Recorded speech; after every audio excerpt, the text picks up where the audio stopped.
수험생 여러분 안녕하십니까. 부동산 공시법의 송로입니다. 자, 이번 시간은 제2장이죠. 교재 188페이지 제2장 등기의 기간 및 설비. 자, 이 단원을 이제 잠깐 보게 되면은요. 등기의 기관, 등기의 기관 및 설비 해가지고 이 장은 출제 빈도는 그렇게 높지 않습니다. 출제 빈도는 높지 않은데요. 그래도 반드시 봐야 될 것이 물적 설비인 등기부와 관련된 내용하고 관할 등기소에 대한 내용들은 반드시 좀 보고 가셔야 돼요. 여기서 등기의 기관이라고 하는 것은 무엇을 의미하는 거냐면 등기의 기관이라고 하는 것은 등기소를 의미하는 거고요. 등기소를 의미하는 거고 이러한 등기소에는 인적 설비, 등기소에는 인적 설비와 무엇으로 구분이 되냐면 물적 설비로 나눠지더라 이겁니다.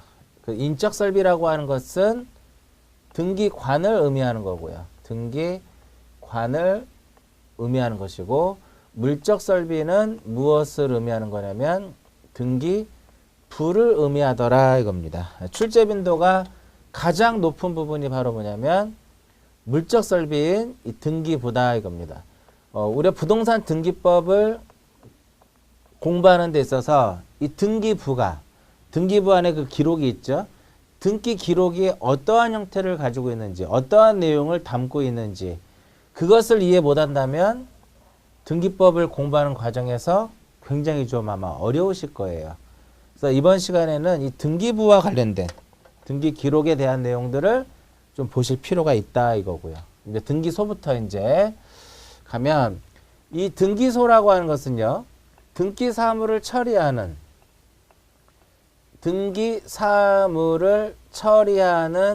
그 기관이죠.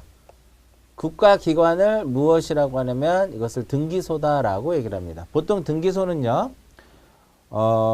시, 군, 구를 기준으로 해서 이제 하나씩 정해져 있어요. 근데 반드시 이제 관할구역과는 일치하지 않아요. 그래서 1번에 보시면 등기소란 등기 사무를 담당하는 국가기관이더라 이겁니다. 그 정도만 기억하시면 되고요. 2번에 보면 구체적으로는 대법원 규칙에 의하여 설치되어 있는 무슨 등기소, 그 다음에 지방법원의 등기국, 지방법원의 지원 이런 것들이 전부 다 뭐다? 등기소다 이겁니다. 참고적으로 마지막 줄에 이 대법원의 등기관은 등기소라고 하는 것은 등기사무를 처리하는 거거든요. 근데 대법원의 등기관은 등기사무를 처리하지 않기 때문에 등기소라 하지 않는다 이겁니다. 그 위에 규칙 잠깐 볼게요. 전산정보 처리 조직에 의하여 등기사무의 처리의 지원, 등기부의 보관 관리 및 등기 정보의 효율적 활용을 위하여 법원 행정처에 무엇을 둔다? 등기 정보 중앙 관리소를 둔다. 줄여서 무엇이라고 하냐면 중앙 관리소 이렇게 표현을 하고요. 법원 행정처장은 중앙 관리소에 전산 운영 책임관을 두어 전산 정보 처리 조직을 종합적으로 관리 운영해야 된다. 시험에 나오진 않았지만 한 번 정도는 중앙관리소를 어디에 두는지 그 부분 정도만 보시고요. 자, 지금부터 되게 중요합니다. 그 등기를 할 때는 원칙적으로 우리 어디 가서 등기를 해야 되느냐 이거죠. 어디 가서 등기를 하는 거냐면 관할 등기소에 가서 등기를 해야 된다 이겁니다. 그래서 관할 등기소라고 하는 것은 뭐냐면 등기할 목적인 그 부동산 소재지를 관할하는 등기소가 바로 무엇이냐면 관할 등기소다 이겁니다. 그래서 원칙은 어디 가서 해야 돼요? 등기할 목적인 부동산 소재지를 관할하는 등기소에 가서 등기를 해야 된다 이겁니다. 근데 만약에 관할을 무엇하고 우리 지난번에 설명해 드렸었죠. 관할을 위반을 해가지고 등기를 무엇했을 경우에 신청을 하게 되면 관할을 위반을 해서 등기를 신청을 하게 되면 일단 원칙적으로는 등기관은 접수를 받도록 되어 있어요. 접수라고 하는 것은 거부할 수 없거든요. 접수를 받은 다음에 그 다음에 무엇을 해요? 심사를 해가지고 각하를 해야 되겠죠. 29조 몇 호에 의해서 29조 1호에 의해서 각하를 해야 된다 이겁니다. 근데 등기관이 각하임에도 불구하고 등기를 무엇을 했다? 실행을 했더라 이겁니다. 등기를 실행을 했다 이겁니다. 그럼 이와 같은 경우는 1호를 위반했기 때문에 당연 무효인 등기가 된다 이겁니다. 당연 무효가 되고요. 등기관은 직권에 의해서 소정의 절차를 거쳐 가지고 직권 말소할 수 있고 이의 신청할 수 있다 이겁니다. 이게 관할 등기소에서 가장 중요한 문. 간혹 가다가 이런 질문이 떠요. 관할을 위반했을 경우라 하더라도 실체관계와 부합하면 유효다. 그럼 X가 된다 이겁니다. 조심하셔야 돼요. 관할을 위반하게 되면은요. 그것이 실행이 됐을 때 실체관계와 부합 여부를 따지지 않고 무효인 등기가 된다 이겁니다. 이거 기억하시고요. 그럼 이제 관할 등기소 원칙은 이렇게 관할 등기소에서 가서 하는데 문제는 무엇이냐면은 예외 규정이 있다 이겁니다. 그 예외 규정 중에 하나가 관할을 무엇 받는 거예요? 관할을 지정받는 것이다 이겁니다. 여기서 가장 핵심은 그럼 관할은 누가 지정하느냐? 관할의 지정권자는요. 상급법원장이다. 요걸 꼭 기억하셔야 돼요. 상급법원장이다 이겁니다. 관할의 지정권자는 대법원장이다. 그럼 틀려요. 고등법원장이다. 그럼 또 틀립니다. 무조건 지방법원장이다. 그럼 틀려요. 그때그때마다 상황에 따라 달라지기 때문에 상급법원장이 우리가 관할을 지정한다 이겁니다. 그러면 관할의 지정은 어떤 경우에 이제 발생을 하냐면요. 예를 들어서 이런 경우에요. 이렇게 했으면 여기가 강서구고요. 강서구 화곡동이고요. 강서구 화곡동이고 이쪽은 양천구에 해당하고 양천구의 신월동이다 이겁니다. 그러면 여기 강서 등기소가 하나 있을 것이고요. 강서 등기소가 있을 것이고 이쪽에 또 무엇이 있다? 양천 등기소가 있더라 이겁니다. 이럴 때 화곡동이라고 하는 법정동이 있고요. 신월동이라고 하는 법정동이 있는데 이렇게 한필지 성립은 안 되죠. 왜? 지번부여적이 다르면 한필지 성립이 안 되기 때문에.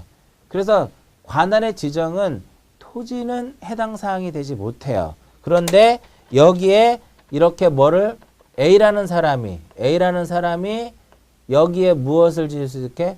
건물을 지을 수 있더라 이겁니다. 그럼 이 건물은 화곡동하고 신월동의 양쪽에 걸쳐서 강서 등기소와 양천 등기소의 양쪽에 걸쳐 있는 상태잖아요. 그럴 때는 이 A가 상급 법원장에게 관할을 지정을 해달라고 무엇을 해요? 관할을 지정해달라고 신청을 한다 이겁니다. 그러면 이때 상급 법원장이 이 A에게 관할을 무엇을 해요? 지정을 해준다 이겁니다. 그럼 만약에 상급 법원장이 강서등기소에 가서 해라 이렇게 이제 표현을 하잖아요. 지정을 해주잖아요. 그러면 이 A는 지정이 있었음을 증명하는 서류를 가지고 이쪽 가서 등기를 해야 돼요. 왜?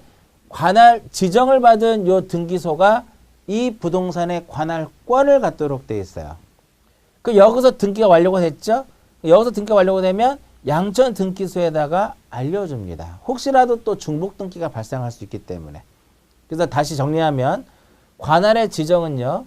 건물을 신축한 자가 이 2개 이상의 관할구에 걸쳤을 때는 상급 법원장에게 관할의 지정을 해달라고 신청을 하게 되면 거기서 지정을 하면 그 지정받은 등기소가 이 건물에 대한 등기에 대한 관할권을 갖고 그럼 이 A는 관할이 있었음을 증명하는 것을 가지고 강서 등기소에 가서 등기를 하면 등기에 맞춰지면 여기서 양천 등기소에다가 알려주는 그러한 절차를 거치더라 이겁니다.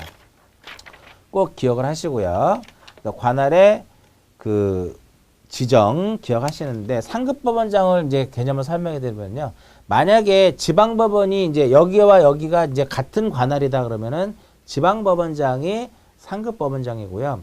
지방법원을 달리하게 되면 그때는 무엇이 된다? 고등법원장이 되고 고등법원을 달리하면 그때는 상급법원장이 대법원장이 되는 겁니다. 그래서 무조건 이 관할의 지정이 대법원장이다. 그렇게 표현하진 않는다 이겁니다. 지방법원장이다. 고등법원장이다. 이렇게 나오진 않아요. 그때그때마다 다를 수 있기 때문에. 그 다음에 관할을 무엇하는 경우가 있냐면은 관할에 위임이 있더라 이겁니다. 그 관할의 지정에서 이 상급 법원장이 중요한 것처럼 이 관할의 위임권자는 여기서는 누가 되는 거냐면 관할의 위임권자는 대법원장이더라 이겁니다. 그 관할의 위임은 언제 하냐면요. 교통사정이라든 교재 보시면 190페이지 맨 위에 나와요. 대법원장은 어느 등기소의 관할에 속하는 사무를 다른 등기소에 무엇할 수 있다? 위임할 수 있다 이겁니다. 대략적으로 이런 개념이에요. 이렇게 있으면은 여기에 등기소가 이렇게 하나가 있고요. 여기에 등기소가 하나가 있어요. 여기에 이 부동산은 당연히 관할이 이쪽이더라 이겁니다. 근데 산도 넘어야 되고 물도 건너야 되고 굉장히 교통사정이라든지 등기 사무를 처리하는 과정이 상당히 곤란해요. 그랬을 때 대법원장은 여기 가서 가면 등기가 편하잖아요. 이쪽에서 가지고 있는 권한을 다른 등기소에다 무엇하는 것이다? 위임하는 거. 이게 바로 관할의 위임이에요. 그래서 핵심은 다른 건 모르셔도 돼요. 그냥 개념 정도만 기억하시고요. 아, 관할의 위임권자는 누가 된다? 대법원장이구나. 이것만 딱 기억하시면 돼요. 그 다음에 바로 밑에 이제 뭐가 나와요? 관할을 무엇하면 위반을 했을 경우에는 등기관은 몇 호에 의해서 1호에 의해서 각하를 해야 되는데 각하 사유를 간과하고 등기가 무엇이 되었다면 실행이 되었다면 그 등기는 당연 무효인 등기고 직권말소 2일을 삼을 수 있다라고 이제 표현을 해놨고요. 그 다음에 관할의 전속이라는 게 있습니다. 관할의 전속이라는 것이 있는데 이 관할의 전속을 관할의 무엇이라고 하냐면 변경이다라고 얘기를 합니다. 변경. 즉 A에서 관할을 했던 것이 어디로 가는 것이다? 다른 등기소로 이렇게 넘어가는 것이 바로 무엇이다? 관할의 변경이다 이겁니다. 여기서도 보세요. A에서 관할을 한 것이 B로 관할을 위임을 했죠. 그러니까 이 관할의 위임도 일종의 무엇이 돼요? 관할의 무엇이다? 전속사유에 해당이 되는 겁니다. 위임을 해제하게 되면 다시 돌아오겠죠. 이것도 역시 무엇이 된다? 관할의 변경이 된다 이겁니다. 자, 중요한 것은 뭐냐면은 기존에는 여기서 권한을 가지고 있었다 이겁니다. 그죠? 여기에서 등기를 할 수 있는 그 부동산에 대한 등기를 할 수 있는 권한을 가졌는데 이쪽으로 관할이 어떻게 됐어요? 변경이 됐죠. 그 옛날에는 이쪽에 있는 등기소의 모든 서류들을 전부 다 B의 등기소에다 보내줬거든요. 근데 지금은 그렇게 표현하지 않고요. A가 가지고 있는 권한을 B한테 어떻게 된다? 넘겨주는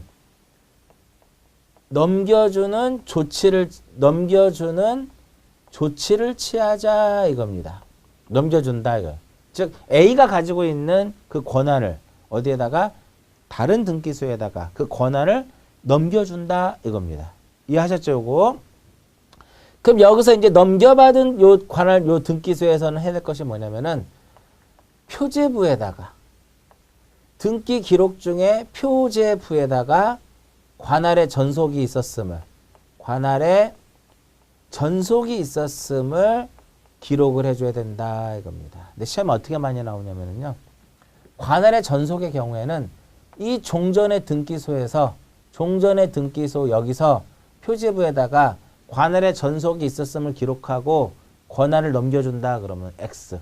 권한만 넘겨주면 넘겨받은 등기소에서 표제부에다가 관할의 전속이 있었음을 이를 기록을 해야 된다 이겁니다. 아시겠죠? 꼭 기억하시고 1번에 뭐라고 써있냐면요.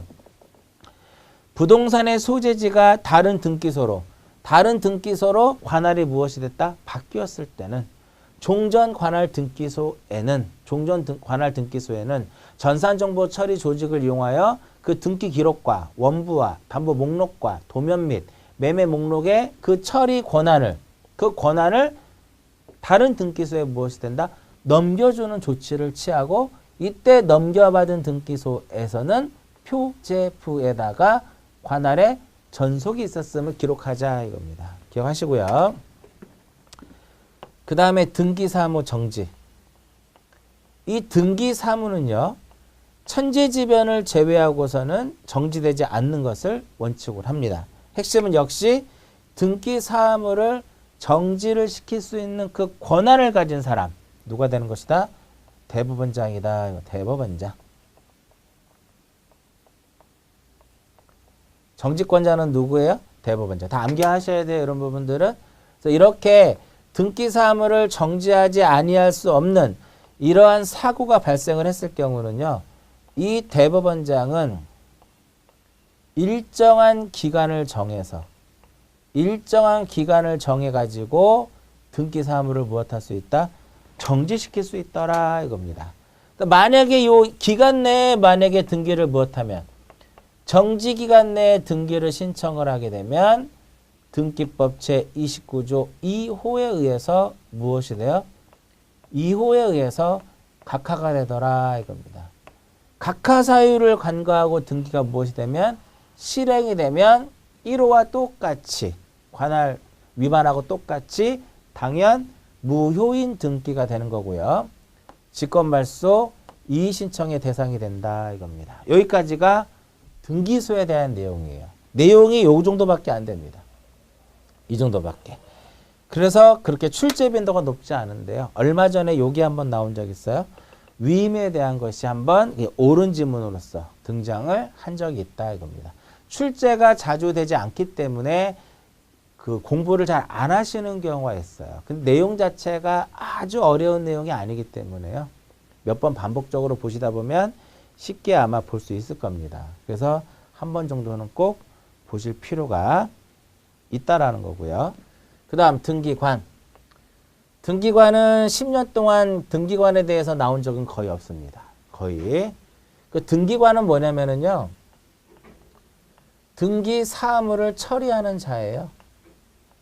등기 사무를 처리하는 자가 무엇이 된다? 등기관이 되더라 이겁니다. 1번이 정의예요. 등기관은 등기소에 근무하는 법원 서기관. 그러니까 등기 사무를 처리하는 자인데 법원 서기관이라든지요. 그 다음에 등기사무관, 등기사무관, 등기주사, 등기주사보 이렇게 봐요. 이렇게 했을 때 법원 서기관은 4급이고요. 등기사무관은 5급이고 주사는 6급이고 주사보는 7급이거든요. 이 중에서 등기관이 되기 위해서는 지정을 받아야 된다 이겁니다. 지정을 받아야 되는데 누구로부터 지정을 받아야 되는 거냐면요. 지방법원장. 지방법원장으로부터 지정을 받은 자 무엇이 될 수 있다? 등기관이 될 수 있더라 이겁니다. 그 정도 하나 기억하시고요. 그 다음에 2번에 보시면 등기사무는 누가 처리한다? 등기관이 처리하더라 이겁니다. 3번에 중요해요. 접수 순서대로 등기사무를 처리해야 된다. 처리할 때는 기본적으로 접수 순서대로 처리하도록 되어 있고요. 그리고 이렇게 등기사무를 처리하게 되면은요. 누가 이 등기사무를 처리한 등기관이 누구인지 알 수 있는 무엇을 해라? 등기사무를 처리한 사람이 누구인지 어느 등기관이 이 등기사무를 처리했는지 알 수 있는 그 조치를 취해야 된다 이겁니다. 그럼 그 알 수 있는 조치라고 하는 것은 191페이지 맨 위에 미리 부여받은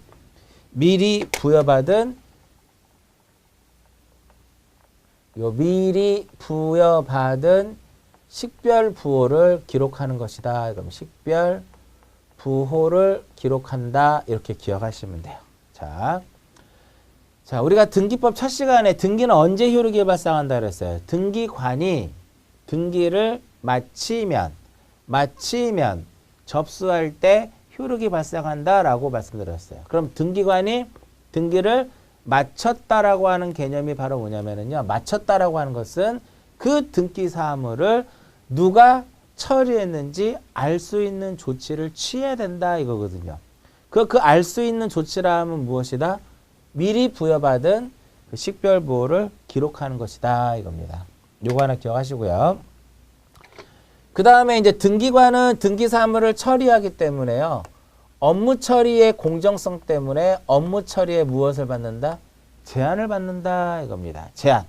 그래서 1번에 보시면 등기관은 자기, 배우자, 사촌 이내의 친족이 등기를 무엇하면 신청을 하게 되면 등기를 처리할 수 없다 이겁니다.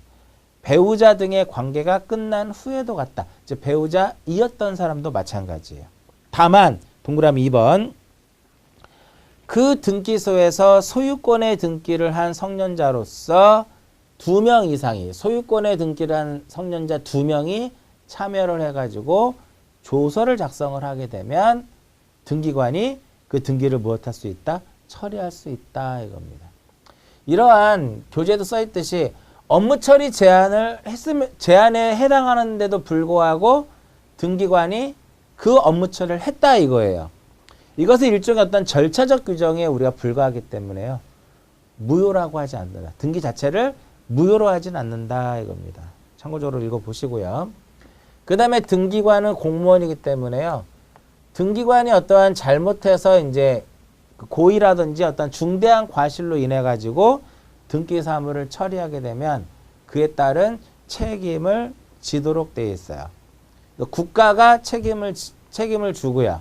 그에 따른 공무원을 상대로 해서 이제 구상권을 행사하는데 그것이 고의하고 중과실인 경우에만 이에 해당되는데 이 등기관의 책임은 안 나온 지 한 20년 정도 됐습니다. 한 번씩 가볍게 읽어보시면 될 것 같아요. 그래서 보시면 아시겠지만 이 등기관에 대해서는 나올 만한 문제가 별로 없어요. 사실은. 이 부분 가장 중요하고요. 접수 순서대로 처리할 것이고 누가 이 등기 사무를 어느 등기관이 처리했는지 알 수 있는 그 조치를 취해야 할 것이며 그 조치란 무엇이다? 미리 부여받은 식별보호를 기록하는 것이다. 여기까지. 그 다음에 업무 처리의 제한. 자기, 배우자, 사촌인의 친족이거나 친족이었던 자가 등기를 신청을 하게 되면 업무 처리의 제한을 받지만 그 등기소에서 소유권의 등기를 한 성인 2명이 참여를 해서 조서를 작성할 경우에는 할 수 있다라는 거. 이 정도.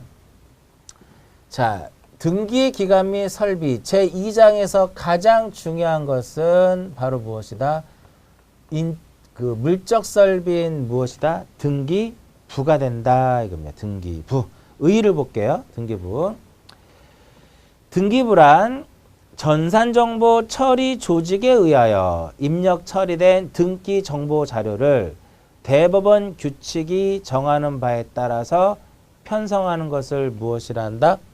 등기부다라고 얘기를 해요.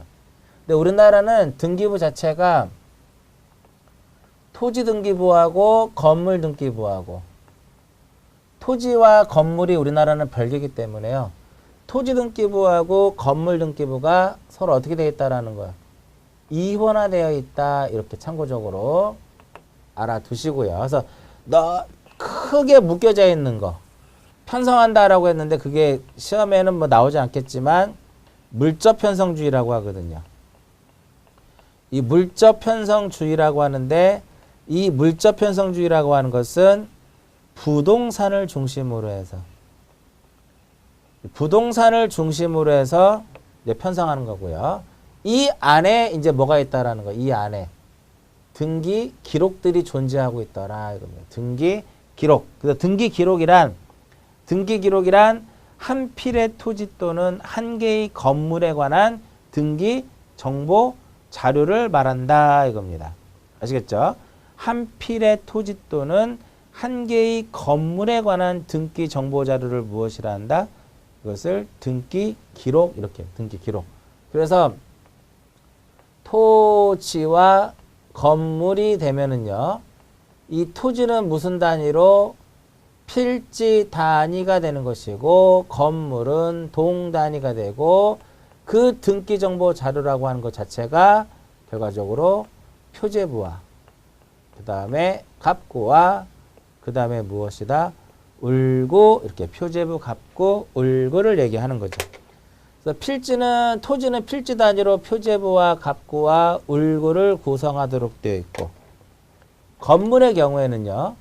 동 단위로 표제부와 갑구와 울구를 두고 있는데 이 울구는 두지 아니할 수도 있다라는 거죠. 울구는 두지 아니할 수도 있다. 이렇게 보시면 되겠고요.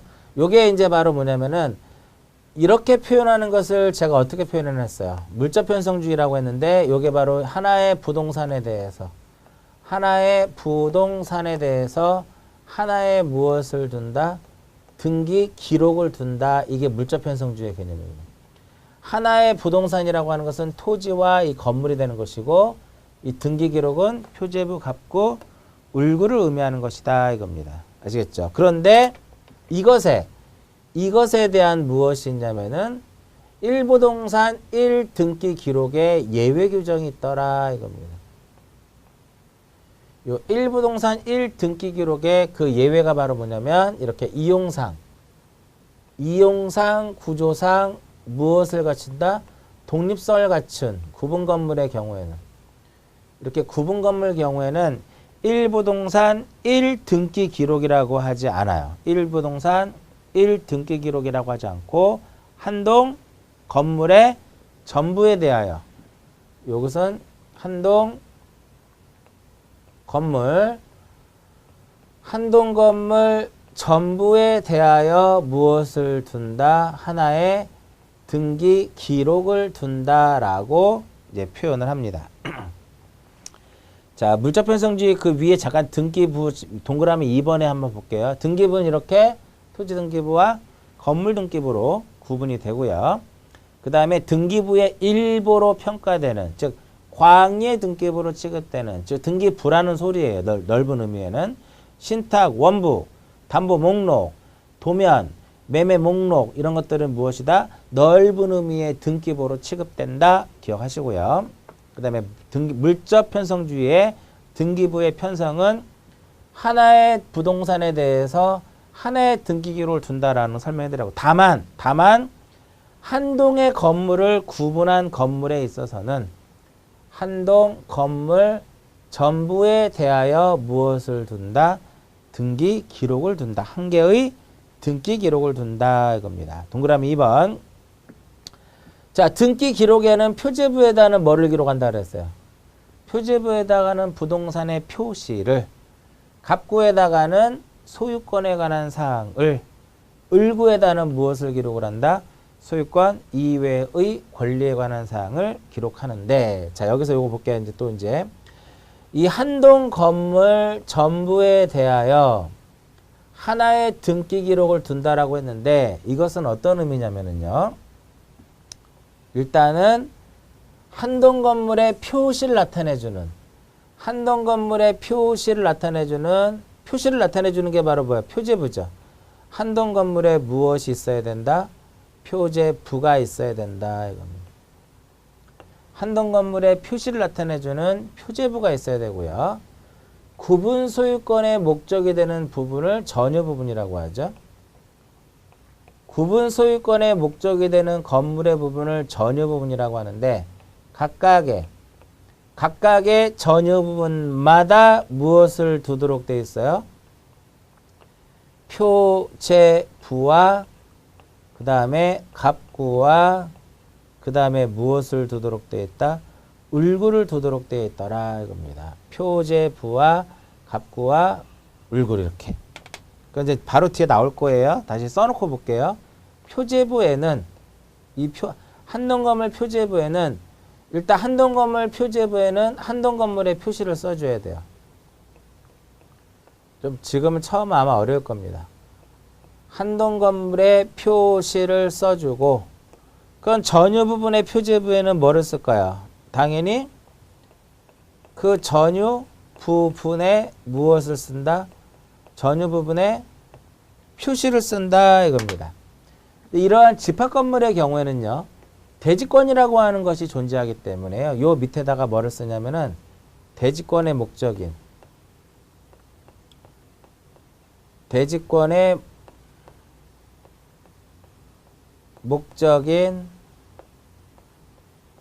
토지의 표시를 쓰고요.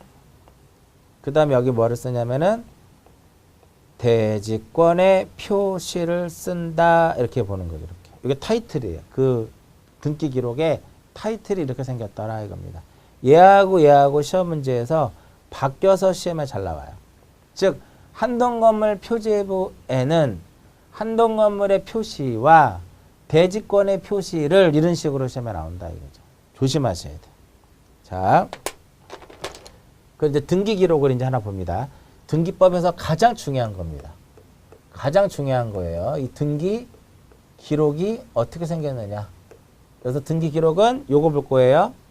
필지와 토지의 표제부, 표지는 필지 단위로 표제부 값고 을고, 건물은 동 단위로 표제부 값고 을고, 그 다음에 집합 건물. 이 부분을 완벽하게 여러분들이 알고 있어야만 앞으로 여러분들이 우리가 등기법을 공부할 때 등기 기록이 얼마만큼 많이 사용되는지는 공부하시다 보면 아마 느끼실 겁니다. 자, 이제 볼게요. 하나씩. 이렇게 이제 토지가 있고 여기에 무엇이 있다? 건물이 있다 이겁니다. 우리나라는 이제 192페이지 맨 밑에 등기 기록의 양식을 볼게요. 우리나라는 토지와 건물이 어떻게 되어 있어요? 이원화되어 있더라 이겁니다. 그래서 토지 등기 기록과 건물 등기 기록이 별도로 있어야 되는 거죠. 주소가 서울특별시 강서구 화곡동의 집원은 100이다라고 가정을 하자고요. 먼저 이 건물 등기 기록에 이 건물 등기 기록에 무엇을 기록을 해보자? 표제부를 한번 표제부가 어떻게 생겼는지를 한번 보자 이겁니다. 우리 지난번에 제가 등기법 첫 시간에 이 건물 등기 기록의 표제부 설명해 드렸어요. 건물 등기 기록의 표제부에는 무엇을 기록을 하도록 되냐면은 건물의 표시를 기록하도록 되어 있어요. 건물의 표시. 표제부에는 건물에 무엇을 써야 된다? 건물의 표시를 쓴다. 이거 건물의 표시. 이렇게 나눠놓죠. 이렇게. 이런 식으로 나눠놨더라 이겁니다.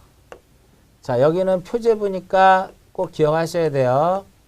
표시 번호, 그 다음에 접수, 그 다음부터 이제 뭐를 써야 되냐면은 이 건물의 표시를 씁니다. 건물의 표시라고 하는 것은요, 소재, 그 다음에 집원, 그 다음에 건물의 무엇이다? 내역, 건물의 내역, 그 다음에 기타적인 내용 이렇게 딱 쓰자 이겁니다.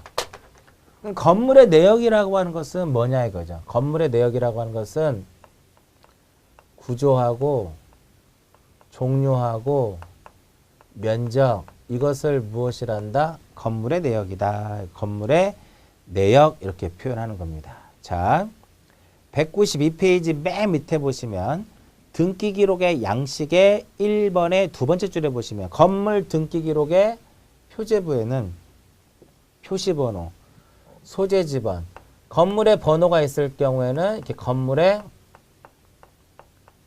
번호, 그 다음에 건물 내역, 그 다음에 그 원인 및 무엇이 있다? 기타사항. 이때 건물 내역에는 어떤 것들을 기록을 해요? 건물의 구조와 종류와 면적을 기록하더라. 건물의 구조와 종류와 이제 면적을 기록합니다. 자, 표시번호 1번이고요. 2018년 1월 17일 이렇게 접수, 연, 월, 일까지만 기록하는 겁니다. 어디까지만 기록을 해요? 접수, 연, 월, 일까지만. 뭐는 들어가지 않는다? 접수 번호는 들어가지 않습니다. 이 접수 번호는요. 이 접수 번호는 갑 갑구와 을구에만 들어가는 겁니다. 접수번호 들어가지 않는다라는 거. 그 다음에 소재. 서울특별시 강서구 화곡동 집어는 100. 구조. 철근 콘크리트조. 종류 단독주택이면 단독주택 면적 100제곱미터. 이런 식으로 딱 써주는 게. 이렇게 생긴 것이 바로 무엇이다? 건물 등기 기록에 표제부가 이렇게 생겼더라 이겁니다. 표제부. 그러면 이제 갑구을구 하기 전에 그럼 이제 토지 등기 기록, 이 토지죠. 이 토지 등기 기록의 표제부에는 그럼 표제부는 어떻게 생겼느냐 이거죠. 표제부. 자, 건물 등기 기록의 표제부에는 건물의 표시를 썼으니까 토지 등기 기록의 표제부에는 무엇을 쓰자? 토지의 표시를 쓰자 이겁니다. 토지의 표시를 쓰자 이겁니다.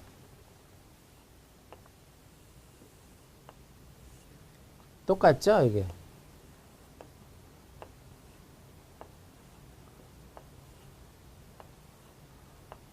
이렇게 돼요. 자, 여기는 이제 뭐냐면 표시번호. 표시번호 똑같이 접수. 그 다음부터 이제 뭐를 써야 돼요? 토지에 표시를 쓴다 이겁니다. 토지의 표시라고 하면은 소재, 그 다음에 지번, 지, 목, 면, 적, 그 다음에 등기, 원인 및 기타 사항. 이렇게 쓴다 이거죠. 표시번호 1번. 이렇게 표시번호라고 하는 것은요. 이쪽에다가 기록한 순번을 기록하는 것이다 이겁니다. 그래서 표제부에는 언제나 어떤 형식으로만 지난번에 말씀드렸듯이 주등기로만 이루어진다라고 말씀드렸어요. 접수 2018년 1월 17일 접수번호 안 들어가고요. 소재 서울특별시 강서구 화곡동 집어는 100 지목은 대 면적은 뭐 200제곱미터 이런 식으로 쓰더라 이겁니다. 이와 같이 생긴 것이 바로 뭐예요? 이와 같이 생긴 것이 토지 등기 기록의 표제부더라 이겁니다. 그래서 우리 그제 192페이지 맨 밑에 줄에 동그라미 1번 보시면 토지 등기 기록의 표제부에는 표시번호, 접수, 소재, 지번, 지목, 면적 이렇게 들어가더라 이겁니다. 그죠? 지난번에 배운 거 잠깐 복습을 하면은요. 여기에다 이렇게 기록하는 것을 무슨 등기라고 그랬어요? 사실의 등기라고 했죠. 이러한 사실의 등기는요. 기본적으로 1월 이내에 해야 돼. 소유권의 등기 명의인이. 그러니까 소유권의 등기 명의인이니까 단독 신청이고요. 1월 이내 등기소에 가서 등기를 해야 되는 신청에 의무가 있고 언제나 이렇게 주등기 형식으로 이루어진다 이겁니다. 그 다음에 이제 갑구하고 을구를 볼게요. 자, 여기에 갑구하고 을구는 갑구에는 뭐를 기록을 하고 소유권에 관한 사항을 기록하고 을구에다는 무엇을 기록을 한다? 소유권 이외의 권리에 관한 사항을 기록한다 그랬어요. 갑구하고 을구는 똑같이 생겼습니다. 똑같이 생겼는데 갑구에다가는 소유권에 관한 사항을 기록을 하고 을구에다가는 소유권 이외의 권리에 관한 사항을 기록할 뿐이에요. 갑구에는 뭐를 기록을 하고 소유권에 관한 사항을 기록을 하고 을구에다가는 뭐를 기록을 해요? 을구에는 소유권 이외의 권리에 관한 사항을 기록한다. 여러분들 이거 꼭 그려보셔야 돼요. 몇 번 그려보다 보면은 이게 저절로 외워져요. 저절로. 요거 기억을 하셔야 돼요. 왜 이거를 봐야 되는지는 아마 공부하다 보시면 스스로 아마 느낄 겁니다. 꼭 봐야 된다는 거를. 무조건 보셔야 돼요. 여러모로 써먹을 때가 많기 때문에 그래요. 자, 표제부에는 표시번호죠. 근데 갑구하고 을구는 표시번호가 아니라 무엇이다? 순위 번호입니다. 그 다음에 등기 목적. 그 다음에 접수, 그 다음에 등기 원인 및 연월일, 등기 원인 및 연, 월, 일을 쓰고요. 마지막에 여기다 뭐를 쓰냐면요. 권리자 및 무엇을 쓴다? 권리자 및 기타 사항을 쓴다 이겁니다. 자, 여기서 여러분들 우리 지난번에 이 권리자의 성명과 주소와 주민번호 기억나시죠?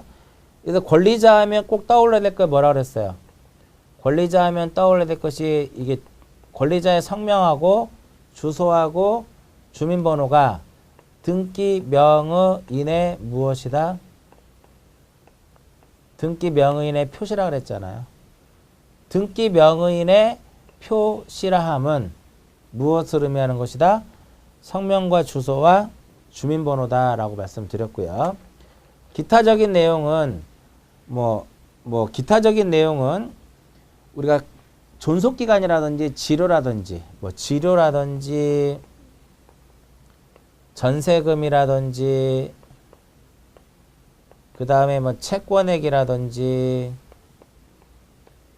이율이라든지 존속기간이라든지 등등 이런 것들이 바로 무엇이다? 기타적인 내용이다라고 말씀드렸어요. 등기 명의인의 표시가 바뀔 수도 있죠. 그렇다는 게 바로 보다 등기 명의인의 표시의 변경 등기다라고 말씀을 드렸죠. 이런 것들이 바뀔 때 하는 것이 권리의 변경 등기다 이겁니다. 나중에 나오겠지만은요. 등기 원인 및 연월일이 공란으로 되어 있는 게 있어요. 이 등기 원인 및 연월일을 기록하지 않는 것이 있는데 이 등기 원인 및 연월일을 기록하지 않는 것이 바로 소유권 무슨 등기다? 소유권 보존 등기의 경우에는 등기 원인 및 연월일을 기록하지 않습니다. 자, 일단은 갑구에 이런 것들을 기록하고 을구하고 갑구하고는 똑같아요. 이 타이틀이 그 오른쪽 페이지 보시면 동그라미 2번에 뭐라고 갑구와 을구에는 순위번호, 등기 목적, 접수, 등기 원인 및 연월일, 그 다음에 권리자 및 기타 사항을 기록한다라고 써놨죠. 꼭 이 타이틀 정도는 기억을 하실 필요가 있다 이겁니다. 그래서 밑에 바로 이제 소유권 보존이라고 써져 있는 등기 기록은 갑구를 의미하는 거고요. 그 밑에 근저당권 설정이라고 써져 있는 것은 무엇이다? 을구를 의미하는 것이다. 을구를 의미하는 것이다. 이제 동그라미 3번 볼게요. 구분 건물 등기 기록에는 이렇게 써 있죠. 한 동 건물에 무엇을 두고 표제부를 두고 전유 부분 각각의 전유 부분마다 표제부와 갑구와 을구를 둔다라고 해놨어요. 그 무슨 이걸로 이제 그림으로 그리게 되면 이렇게 되는 거죠. 한 동 건물의 표시를 나타내주는 한 동 건물의 표제부와 이 구분 소유권의 목적이 되는 건물의 부분, 구분 소유권의 목적이 되는 건물의 부분을 전유 부분이라고 하죠. 이 전유 부분에 표제부 갑구 을고 이 전유 부분에 표제부 갑구 을고 다 묶어서 얘를 무엇이라고 한다? 다 묶어서 한동 건물 전부에 대한 1등기 기록이다라고 표현하는 겁니다. 이해하셨죠? 그러면 여기에 건물을 그렸고 일단 기본적으로 이 건물 등기 기록의 표제부하고 이 토지 등기 기록의 표제부를 이해하셨다면 한동 건물 표제부와 이 표제부를 자연스럽게 여러분들이 이해할 수 있게 되는 겁니다. 자, 여기에 이제 이렇게 건물이 이렇게 졌다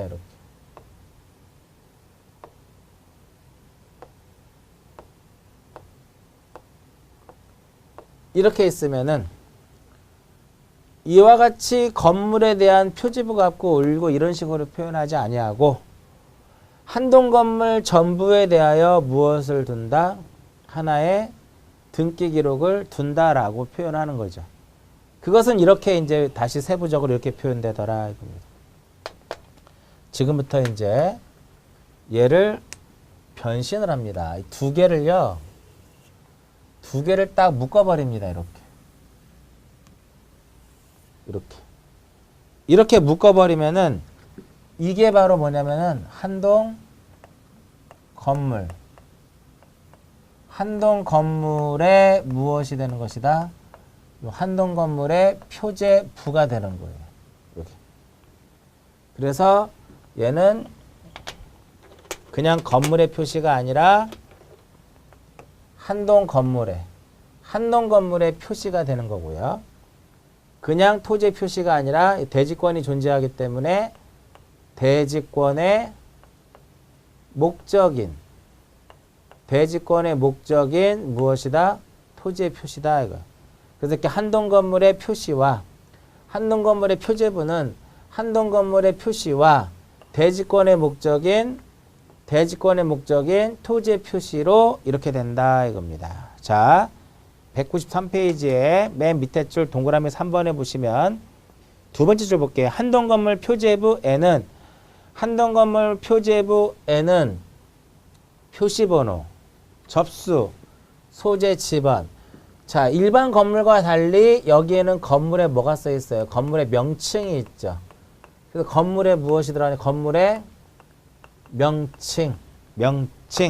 그 다음에 건물의 내역. 여기서 내역은 구조, 종류, 면적. 그 다음에 원인이 무엇이다? 기타 사항.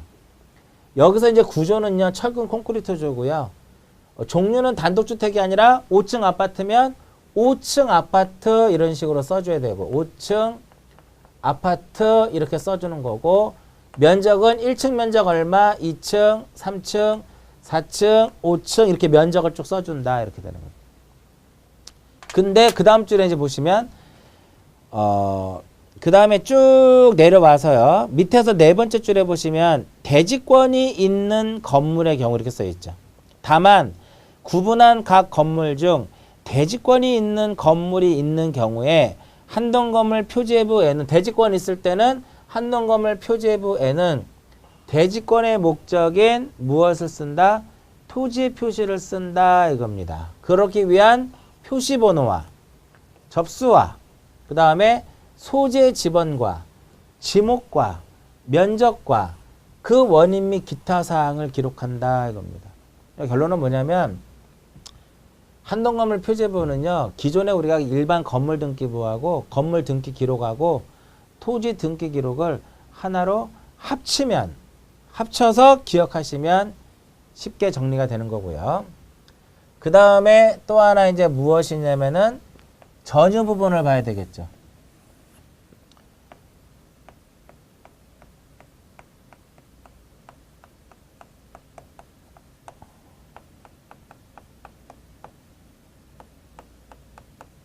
전유 부분의 표제부. 각각의 전유 부분마다 무엇을 두자?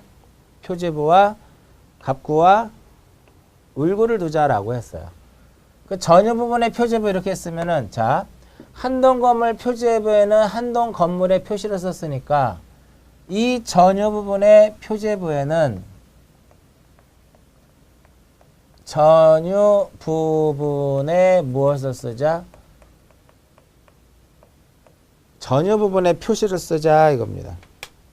이때 중요한 것은 이쪽에 있는 내용들을 그대로 가져옵니다. 한동 건물 표제부에서 한동 건물의 표시에 대한 내용을 그대로 오는데 중복되는 것은 빼자 이겁니다. 중복되는 것은 빼자 이건데 그게 바로 뭐냐면 소재 지번이다 이겁니다. 소재 지번. 소재 지번 빼고 여기에 소재 지번은 똑같잖아요. 그래서 여기에 표시번호 들어오고요. 그 다음에 접수란 들어오고요. 그 다음에 여기는 뭐가 들어오면 건물 번호 딱 들어. 건물의 번호. 건물 번호. 즉 건물 번호는 뭐냐면은 제1층 제1층 제 몇 호 101호 이런 식으로 써주는 거란 말이에요. 만약에 101호다. 101호다. 그럼 제1층 제 101호 이런 식으로 이제 기록하는 겁니다. 그 다음에 여기 또 건물 내역이거든요. 이 건물의 내역이고 그 다음에 이제 기타적인 내용 들어가는데 여기서 말하는 건물의 내역은 구조하고요. 구조하고 면적만을 나타냅니다. 종류는 들어가지 않아. 왜 그러면 종류는 들어가지 않고 구조와 면적만 여기다 쓰느냐. 종류는 똑같잖아요. 5층 아파트. 그 다음에 또 하나 핵심. 여기에 이 면적은 순수하게 무엇에 대한 거? 전유 부분에 대한 면적만을 기록하더라 이겁니다. 요게 전유 부분의 무엇이다? 표제부의 전유 부분의 표시에 기록하는 것이다 이겁니다. 그 다음에 요 밑에다가는 뭐가 이제 들어가는 거냐면요. 대지권이 존재할 때는 대지권이 존재할 때 대지권의 표시가 이렇게 들어가요. 대지권에 표시가 들어가는데 표제부니까 여기에 이제 뭐가 들어가요? 표시번호 들어가고 그 다음에 대지권의 표시에는 대지권의 종류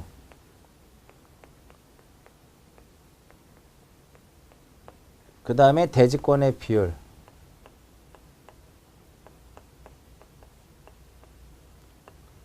그 다음에 기타적인 내용 이렇게 쏙 들어가는 거예요.